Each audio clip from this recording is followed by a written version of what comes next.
इस वक्त एक बड़ी खबर दिल्ली से, जहां बीजेपी की दूसरी लिस्ट जारी हो गई है। बालाघाट से भारती पारधी को टिकट दिया गया। कुल 5 मध्य प्रदेश के लोकसभा सीटों पर, माफ कीजिए, वहां से प्रत्याशियों के नामों का ऐलान किया गया। उज्जैन से एक बार फिर अनिल फिरोजिया चुनाव लड़ेंगे। तो ये तस्वीरें आपके सामने। शंकर लालवानी एक बार फिर इंदौर से दूसरी बार वो चुनाव लड़ेंगे। बालाघाट से भारती पारधी को बीजेपी ने टिकट दिया है।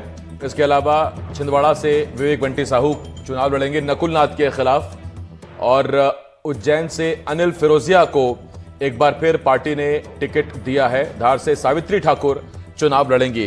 तो कुल पहले 10 सीटों पर नाम आए थे, और उसके बाद अब 5 और सीटों पर नाम सामने आ गए हैं। और इसमें तो ये कुल मिला के अगर आप देखो तो पहले 24 और अब 5। इस वक्त मेरे साथ अमृतांशी, मेरे सहयोगी, हमारे साथ जुड़ रही हैं भोपाल से। उनके पास हम चलेंगे। और समीर इंदौर से हमारे साथ जुड़ रहे हैं। पहले अमृतांशी का रुख करते हैं। अमृतांशी, बीजेपी ने सभी सीटों पर अपने प्रत्याशियों का ऐलान कर दिया गया है। चुनाव में वक्त है। एक मनोवैज्ञानिक दबाव कांग्रेस और उनके कार्यकर्ताओं पर भी जरूर होगा। एक तरफ जीतू पटवारी के बंगले के बाहर दावेदारों की लिस्ट, और उधर बीजेपी के प्रत्याशी चुनाव की तैयारियों में जुट गए हैं। बिल्कुल, देखिए आसिफ, और आज से हम देख सकेंगे 2 से 4 दिनों में शायद चुनाव का ऐलान भी हो जाए। और उसके पहले बीजेपी ने देखिए अपना पूरा काम मध्य प्रदेश में तो खत्म कर दिया कि देखिए हमने 29 सीटों पर अब उम्मीदवार उतार दिए हैं। जैसे चुनाव का ऐलान हो, आप जाइए, नॉमिनेशन भरिए और अपने कामों में जुट जाइए, प्रचार में जुट जाइए। लेकिन सबसे खास बात यह है कि जो पहले नाम आए थे पूरी लिस्ट में, ये जो लिस्ट है ये बेहद ही महत्वपूर्ण इसलिए थी क्योंकि मालवा निमाड़ का क्षेत्र इसमें आता है, आदिवासी क्षेत्र इसमें आते हैं, और सबसे हॉट सीट छिंदवाड़ा भी इसमें शामिल है। तो कहीं ना कहीं देखिए बीजेपी ने ये जो 5 नाम बीजेपी लेकर आई है, ये तो देखिए तय था। हमने पहले भी बताया था कि जो 2 महिलाएं हैं उनको टिकट यहां पर बीजेपी इस बार देने वाली है, क्योंकि ये संगठन द्वारा तय कर दिया गया है कि इस बार महिलाओं को ऊपर रखना है। और इसी कारण यहां पर 2 महिलाओं को, सावित्री ठाकुर को और भारती पारधी को यहां पर टिकट दे दिया गया है। लेकिन सबसे महत्वपूर्ण यह है बीजेपी ने जो बैलेंस इन 5 पूरी सीट्स में बनाया है। सबसे पहला नाम है देखिए शंकर लालवानी, सिंधी समाज को साधने के लिए, क्योंकि सिंधी समाज की इच्छा थी। और ये नाम जो बीजेपी ने दिया है ये सिर्फ मध्य प्रदेश के सिंधियों को नहीं, पूरे देश के सिंधियों को साधने के लिए दिया गया है। यहां पर इसलिए उनका टिकट रिपीट कर दिया। हालांकि कैलाश विजयवर्गीय देखिए बता चुके थे कि महिला को टिकट देने की बात चल रही है, लेकिन उसके बाद खबर फैली और शायद समीकरण तभी बदल गए, और शंकर लालवानी यहां पर दोबारा से अब देखिए मैदान में है। अनिल फिरोजिया साफ छवि के नेता हैं, अपने शांत स्वभाव के लिए माने जाते हैं, विकास कार्यों के तरीके करने को लेकर काफी चर्चा में रहते हैं। माना जा रहा था कि उज्जैन से किसी महिला को टिकट मिल सकता है, लेकिन अंतिम समय में सब कुछ समीकरण बदलकर अनिल फिरोजिया को दोबारा से टिकट दे दिया गया। अब अगर बात की जाए तो यहां से धार से सावित्री ठाकुर 2014 में चुनाव लड़ चुकी हैं, एक सांसद भी रह चुकी हैं 2014 से 2019 तक। महिला चेहरा है, मजबूत चेहरा है, बेहतर तरीके से अपने आदिवासी क्षेत्र को जानती हैं, किसान मोर्चा से भी जुड़ी रही हैं। तो कहीं ना कहीं देखिए महिला चेहरा जो यहां पर उतारा गया है, और खासतौर पर ऐसी जगहों पर जहां पर बीजेपी को जो है लगातार मेहनत भी बीजेपी ने की है, टक्कर भी बीजेपी ने दी है, और वो सीटें अपने हाथ से बीजेपी छोड़ना नहीं चाहती है, अपने गढ़ की तरह बचाकर रखना चाहती है। इसलिए महिलाओं के हाथ में कमान दे दी है। शायद इस बार भरोसा बीजेपी ने महिलाओं पर ज्यादा जताया है। दूसरा आती है भारती पारधी, बालाघाट क्षेत्र से आती हैं, ज्यादा कोई बड़े पद पर नहीं रही हैं, लेकिन यहां पर उनको एक बड़ा मौका दिया गया। अभी जब उन्होंने एनडीटीवी से बातचीत की तो यही बात कही कि देखिए मैं सामान्य से कार्यकर्ता हूं, लेकिन मुझे टिकट दे दिया गया है, मैं मेहनत करूंगी, मैं मुद्दों को उठाऊंगी, खुद माना उन्होंने जो परेशानियां है दूर करने की कोशिश भी करूंगी। तो कहीं ना कहीं देखिए बीजेपी ने एक ऐसी महिला को भी टिकट दिया है जो कि भले ही जाना पहचाना फेस ज्यादा ना हो, लेकिन उनको यहां पर बीजेपी ने समीकरण देखते हुए यहां पर टिकट दे दिया गया है। विवेक बंटी साहू देखिए कई बार हार का सामना कर चुके हैं, इसलिए भी क्योंकि कमलनाथ का गढ़ है वहां पर। कमलनाथ के गढ़ में ना तो बीजेपी लोकसभा सीट जीत पाई है, ना विधानसभा सीटों पर बीजेपी को एक भी सीट पर कोई जो है बीजेपी को अच्छा मौका मिला हो। तो विवेक बंटी साहू पर संगठन ने देखिए दोबारा से भरोसा जताया है। लोकसभा के बाद, विधानसभा के बाद कहीं ना कहीं विवेक बंटी साहू कमलनाथ के सामने अब एक बड़ा चेहरा बन चुके हैं। बीजेपी ने उनको देखिए अपना वहां पे एक तरीके से ब्रांड एम्बेसडर बता दिया है। लड़ते लड़ते भले ही हारते हारते आप एक बड़ा चेहरा बन गए, और पार्टी ने आलाकमान ने फिर भरोसा जताया है। लेकिन चूंकि अगर आप देखें तो पिछली 2019 की जीत से पहले कमलनाथ जिस मार्जिन से जीतते रहे थे वो मार्जिन 40,000 भी नहीं बचा था 2019 के चुनावों में। और अब देखना होगा कि विवेक बंटी साहू क्या कमाल करते हैं। इस वक्त मेरे साथ मेरे सहयोगी संजीव चौधरी भी जबलपुर से जुड़ गए हैं, इंदौर से समीर खान हमारे साथ हैं। समीर, मैं आपके पास आ रहा हूं, शंकर लालवानी के बारे में तो बात करेंगे, लेकिन एक दिलचस्प सवाल मेरे मन में आया जब मैंने उज्जैन से अनिल फिरोजिया का नाम देखा, और मेरे मन में सवाल यह आ रहा है कि सबने जनाधार को लेकर मेहनत की होगी, लेकिन शायद अनिल फिरोजिया अकेले ऐसे नेता हैं जिन्होंने अपने वजन को लेकर भी बहुत मेहनत की थी। मुझे याद है गडकरी ने उनको कहा था कि आप जितने किलो वजन कम कर लोगे, अच्छा खासा वजन था उनका 130 किलो के आसपास, उतने 1,000 करोड़ में आपको दूंगा। और शायद 30 या 32 किलो कम किया था और 32,000 करोड़ देने भी पड़े थे। तो ये भी शायद एक तरीके से उनका जनाधार भी, उनके काम भी, और दूसरा जो कमिटमेंट फिट इंडिया को लेकर की थी उन्होंने, शायद उसका ये इनाम। बिल्कुल आसिफ जी, जिस तरह से आप जो है आपने कहा कि पार्टी या पार्टी के जो बड़े नेता या जो सांसद, जो उनकी जो नब्ज होती है, उस नब्ज के को लेकर ही जो आप सवाल करते हैं, और आपने यही सवाल किया कि बंटी फिरोजिया एक सीधा साधा है ना, हम ये कहें कि जिस तरह से एक सीधे साधे मुख्यमंत्री मध्य प्रदेश को भारतीय जनता पार्टी ने दिए उज्जैन से, वैसे एक सीधा साधा चेहरा अनिल फिरोजिया का। और अनिल फिरोजिया पर इसीलिए विश्वास किया गया है, कोई विवादित चेहरा नहीं है, और उन्होंने वाकई अपना वजन कम किया। सियासत को लेकर उज्जैन में खासा काम हुआ है। भाजपा उस सीट को, जो हम ये कहें कि ये मान के चल रही है कि वो सीट भाजपा के खाते में जाना है, तो भाजपा ने कोई भी रिस्क ना लेते हुए सीधे सीधे अनिल फिरोजिया को वहां से अपना उम्मीदवार बना दिया। मैं साथ साथ आपसे एक और बात आपको भी याद दिलाना चाहूंगा कि अभी हाल ही में जिस तरह से विपक्ष के नेता का की जो कमान है वो सौंपी गई है एक आदिवासी चेहरे को, उमंग सिंघार को दी गई है। और मध्य प्रदेश में एक बड़ा आदिवासी वोट बैंक है, जैसा कि हम जानते हैं बहुत सारी जो है सीटें हैं लोकसभा की भी जहां पर आदिवासी अपना अहम भूमिका अदा करते हैं। तो सावित्री ठाकुर ने 2014 में लोकसभा का चुनाव जो है विपक्ष के नेता जो कांग्रेस के हैं उमंग सिंघार, उन्हें हराया था। यही वजह है कि एक बार फिर सावित्री ठाकुर, मतलब किसी कोई सोच रहा होगा कि सावित्री ठाकुर का नाम आखिर कैसे सामने आ गया, तो सावित्री ठाकुर का नाम कुछ इस तरह से सामने आया है कि उन्होंने उमंग सिंघार को 2014 में जो है शिकस्त दी थी। यही वजह है कि उन्हें एक बार फिर पार्टी ने मौका दिया और एक बड़ा संदेश भी दिया है, कांग्रेस को तो दिया ही दिया है, तमाम आदिवासी वर्गों को भी दिया है कि अगर भाजपा ने जो है या अगर कांग्रेस ने जो है उन्हें विपक्ष का नेता दिया है, तो हमने एक बार फिर सावित्री ठाकुर को वहां से मौका देकर मैसेज देने की कोशिश की है। तो हम इंदौर की बात कर लेते हैं, मालवा की। तो जैसा मैंने अभी कुछ देर पहले भी बताया था कि चूंकि देखिए भाजपा काफी आगे निकलते जा रही है, और शंकर लालवानी ने जो मध्य प्रदेश की नहीं बल्कि देश की सबसे बड़ी जीत दर्ज की थी 2019 में, 4 लाख से ज्यादा वोटों से उन्होंने चुनाव जीता था। लेकिन उनका टिकट संकट में था या नहीं था ये तो आलाकमान जाने, लेकिन जो दूसरी और तीसरी सूची थी या जो मध्य प्रदेश के 5 नामों को जो रोका गया था उसमें उनका नाम भी शामिल हो गया था। उसके बाद से सुगबुगाहट तेज हो गई थी कि इंदौर के खाते में किसी महिला को दिया जा सकता है, क्योंकि महिला इंदौर की जो सुमित्रा महाजन लगातार 8 बार की सांसद रही है। तो कहीं ना कहीं इस बात को लेकर जो है चर्चाएं आम हो गई थी। भाजपा के जो पूर्व राष्ट्रीय महासचिव, वर्तमान में जो नगरीय प्रशासन मंत्री कैलाश विजयवर्गीय, तो महिलाओं के बीच जाकर ये बोल भी चुके थे कि शंकर लालवानी का टिकट कट गया। हालांकि शाम होते होते जरूर उन्हें हम लोगों से बात करके कहा था कि शंकर लालवानी उस दौड़ में शामिल है। तो जिस तरह से अमृतांशी ने बताया कि सिंधी समाज का दबाव, तो पार्टी ने बहुत सोच समझ के इन 5 सीटों पर फैसला किया है, चाहे वो छिंदवाड़ा की बात हो, चाहे वो बालाघाट की बात हो, चाहे वो धार की बात हो, या उज्जैन और इंदौर की बात हो। और चूंकि मुख्यमंत्री मोहन यादव, चूंकि आप और हम इस पर पहले भी जो है डिस्कस कर चुके हैं कि मालवा निवास से आते हैं, उज्जैन से आते हैं, तो पार्टी नहीं चाहेगी कि उनके आसपास के इलाकों में कहीं भी कोई ऐसा कमजोर प्रत्याशी हो या कांग्रेस का कोई सांसद जीत पाए। इसी वजह से उन्होंने यहाँ से कोई रिस्क नहीं लिए। और आज ही जो है ठीक बात है, आलाकमान जब बैठेगा तो ये भी देखेगा कौन से अपने गढ़ हैं, किनको कौन से अपने गढ़ बचाने और कौन से जीतने हैं। और तब जबकि छिंदवाड़ा एक अभी कांग्रेस जीतती रही है, बीजेपी के लिए अबूझ पहली बना है, और इंदौर मालवा में इस बार विधानसभा में पार्टी ने, कांग्रेस ने अच्छा परफॉर्मेंस किया है, तो इसीलिए हल्के प्रत्याशी तो बीजेपी वहां से बिल्कुल नहीं उतारना चाहेगी। मैं जरा इस वक्त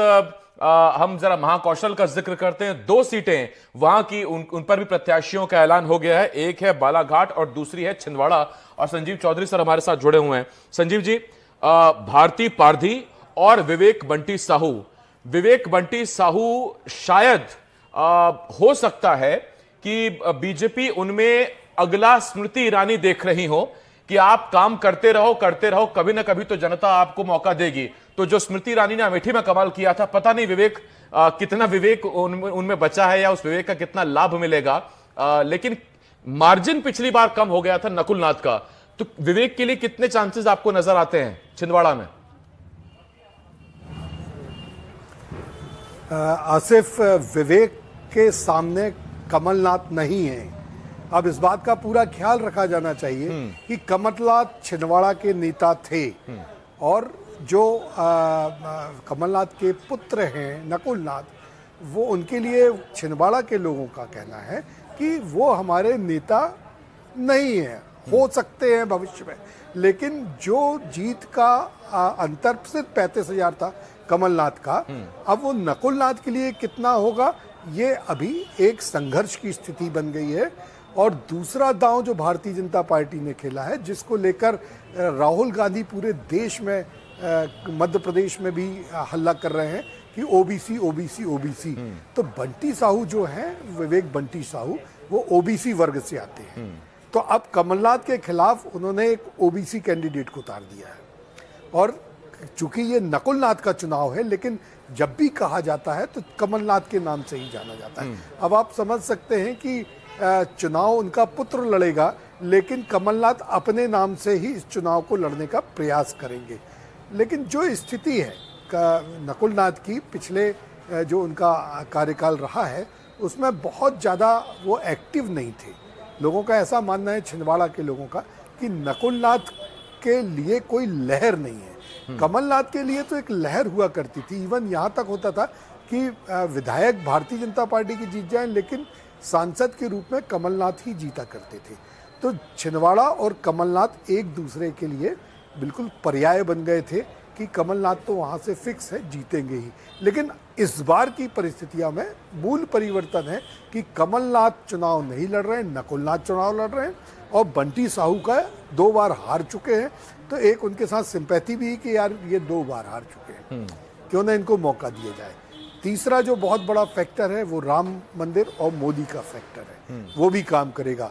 और चौथी बात जो है वो ओबीसी फैक्टर है। जो राहुल गांधी कह रहे हैं ओबीसी ओबीसी ओबीसी, अब मुझे ऐसा लगता है कि छिंदवाड़ा के चुनाव प्रचार में कहीं ना कहीं भारतीय जनता पार्टी भी इस बात को प्रचारित करेगी कि उन्होंने एक ओबीसी व्यक्ति को चुनाव में टिकट दी है।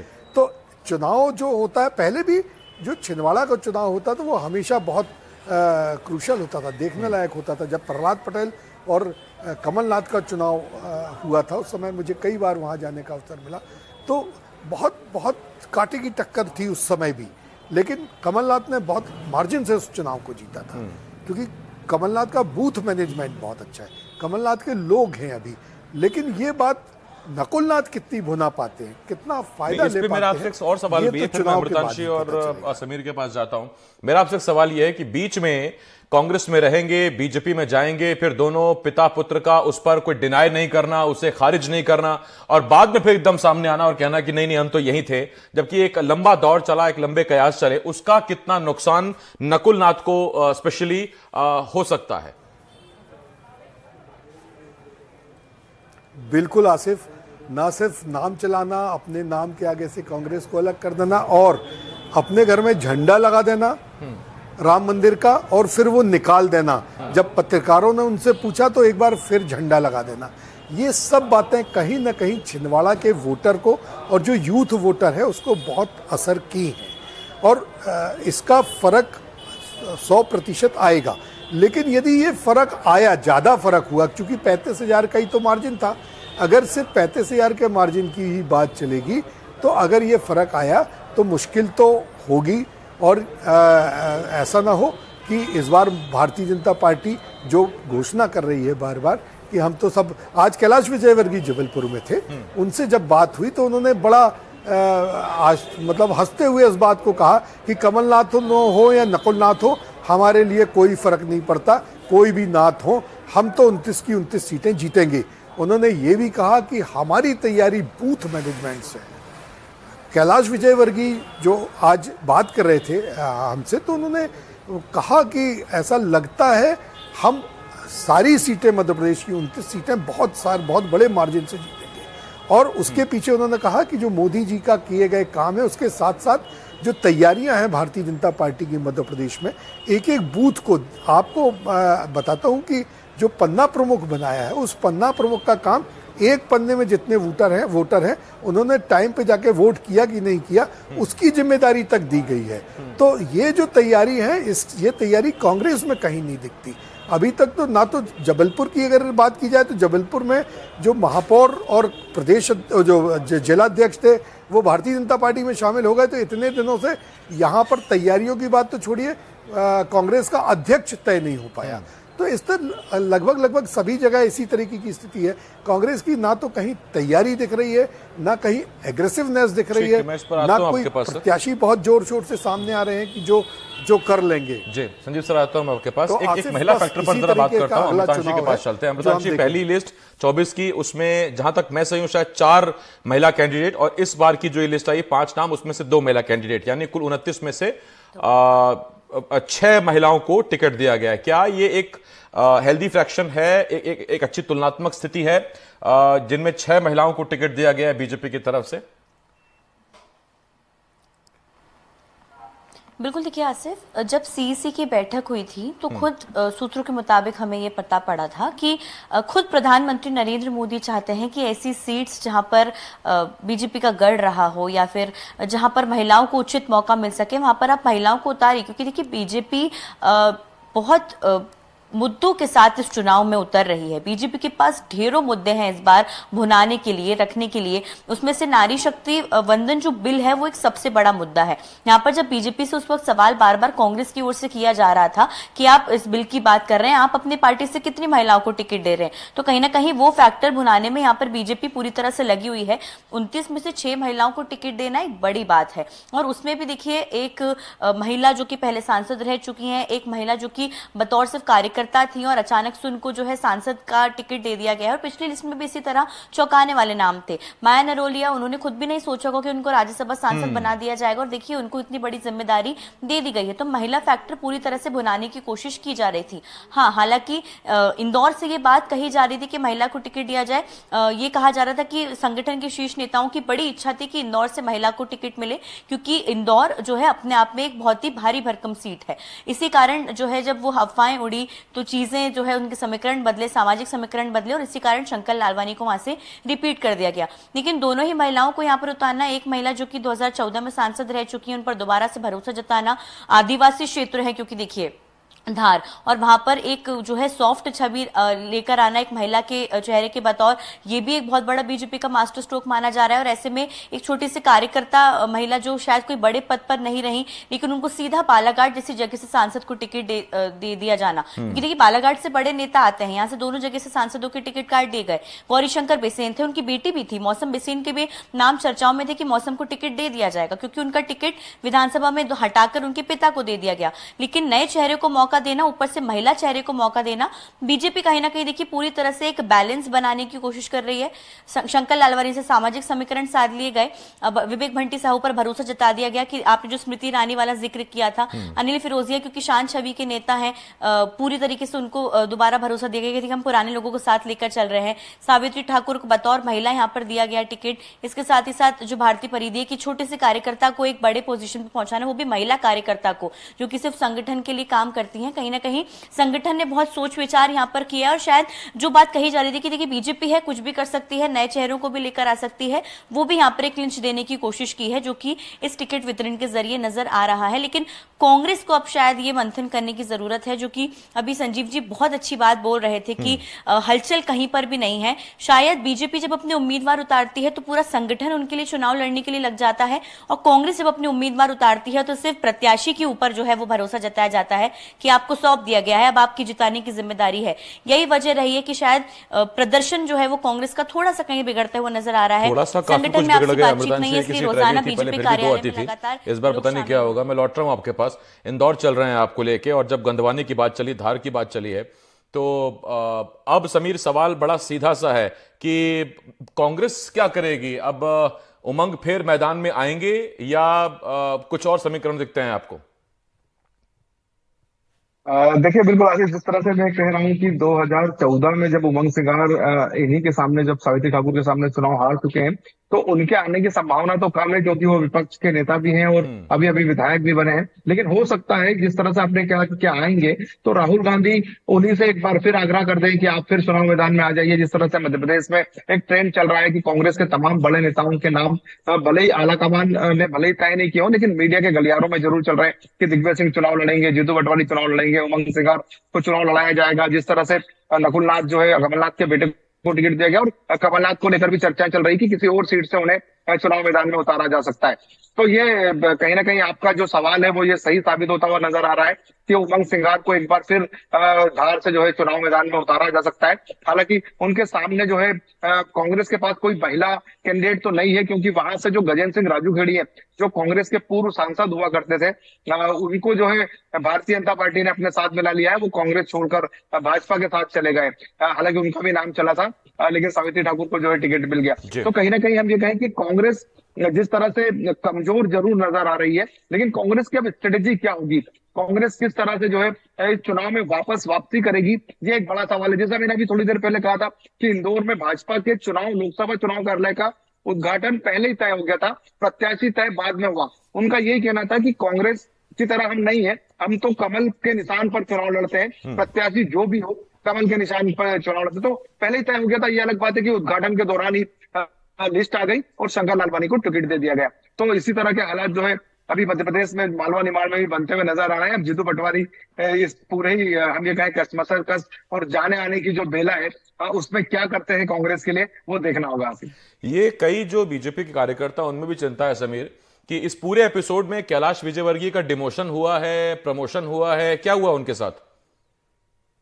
देखिए, बिल्कुल ये बात आपने बिल्कुल सही कही, क्योंकि जिस तरह से कैलाश विजयवर्गीय ने पहली बार जब बयान दिया था महिलाओं के बीच पहुंचकर, जो टिकट है शंकर लालवानी का, या तो उनके पास एक खबरें पक्की थी कि शंकर लालवानी का टिकट कट रहा है, क्योंकि कैलाश विजयवर्गीय भी जैसे जिस तरह से दिग्विजय सिंह जाने जाते हैं कि उनके पास पक्की खबरें होती हैं और वो मीडिया के सामने शेयर करते हैं। तो कैलाश विजयवर्गीय भाजपा के ऐसे नेता है जिनके पास पक्की खबर होती है और वो मीडिया के सामने शेयर करते हैं। तो उनके जो कार्यकर्ता हैं या उनका जो नेतृत्व है या उनके जो लोग हैं इंदौर में, उनके सामने बिल्कुल उनके गुट से शंकर लालवानी भी नहीं आते, और ताई और भाई दोनों का विवाद आप जानते हैं, वो दोनों दूर रहे हैं। और शंकर लालवानी जो शिवराज सिंह चौहान है, हाल ही में उनसे उन्होंने मुलाकात की थी, और इसके पहले भी उनको जो टिकट है वो शिवराज सिंह चौहान कैंप से ही मिला था।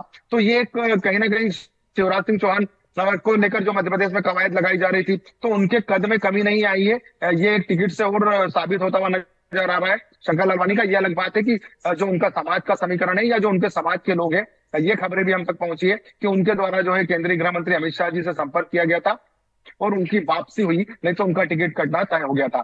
तो अब देखना यही होगा कि कैलाश विजयवर्गीय का मनचाहा चेहरा तो नहीं है, लेकिन फिर भी मैं एक बात और बताना चाहूंगा। एक दिन पहले जब कैलाश विजयवर्गीय इंदौर में एक कार्यक्रम में थे, तो उन्होंने कहा था कि 8 लाख वोटों से हम इंदौर की सीट जीतेंगे, मतलब 4 को बढ़ाकर उन्होंने 8 लाख कह दिया, और उन्होंने भी कहीं ना कहीं शंकर लालवानी का टिकट पक्का हो गया, ये बात मान ली। तो हम ये कहें कि कैलाश विजयवर्गीय कहीं ना कहीं मध्य प्रदेश की राजनीति में फिर से वो हाईएस्ट मार्जिन वाला रिकॉर्ड बन सकता है क्या? अब तो संजय शुक्ला भी कांग्रेस के दिग्गज नेता, वो बीजेपी के साथ है, उनके समर्थक बीजेपी के साथ है। बिल्कुल वही, जिस तरह से मैंने कहा ना कि मतलब कैलाश विजयवर्गीय ने कहा कि 8 लाख, तो मतलब ये इंदौर तो आप ये मान लीजिए कि MP 09 तो हो ही गया है। और जो कांग्रेस के जो 2 बचे हुए जो हारे हुए विधायक थे, चाहे संजय शुक्ला की बात करें या देपालपुर से जो है कांग्रेस के विधायक है उनकी बात करें, वो दोनों भाजपा में शामिल हो चुके हैं। तो हम ये कहें कि यह रिकॉर्ड बिल्कुल बनता हुआ नजर आ रहा है। लेकिन चूंकि चुनाव है, कांग्रेस पता नहीं कौन सा कार्ड खेल ले, या कांग्रेस कितना अच्छा करे, या जो अपना जो अंतर है उसको अंतर को कम कर पाए, या चुनाव में वापसी भी कर पाए। क्योंकि कोई एक नए नाम पर जो है कांग्रेस यहाँ पर जो है विचार कर रही है, एक एजुकेशनिस्ट को तैयार किया जा रहा है कि वो आए, वो चुनाव लड़े। तो ये हम कह सकते हैं। लेकिन शंकर लालवानी फिलहाल जो है हाईएस्ट चुनाव जीतने जैसी स्थिति में MP 09 विधानसभा में होने के बाद तो नजर आ ही रहा है। ठीक है, मेरे पास वक्त खत्म हो गया। संजीव जी बहुत धन्यवाद है आपका, समीर आपका बहुत शुक्रिया, अमृतांशी आपका बहुत धन्यवाद हमारे साथ जुड़ने के लिए। एक छोटे से ब्रेक के लिए हमें यहाँ रुकना होगा, बहुत जल्द लौट रहे हैं।